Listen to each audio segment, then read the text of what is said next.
A pleasing contest every year is to find Singapore's prettiest songbird, held at the Jubilee Malay School at Pasir Panjang.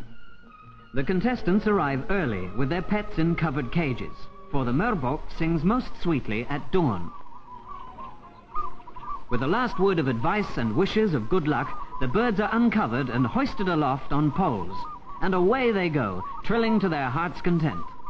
Only the male bird sings to attract the female, for this is a love call.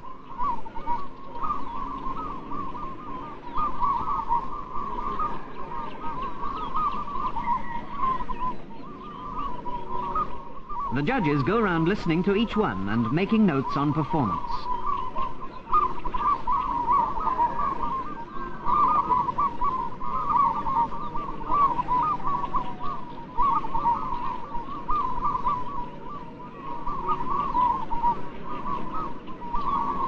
The winner, a bird as yet unnamed, belonging to Mr. Chua Gian Beng, who entered for the first time, never expecting to win. Second, Inche Taib Gia's Wandering Bachelor.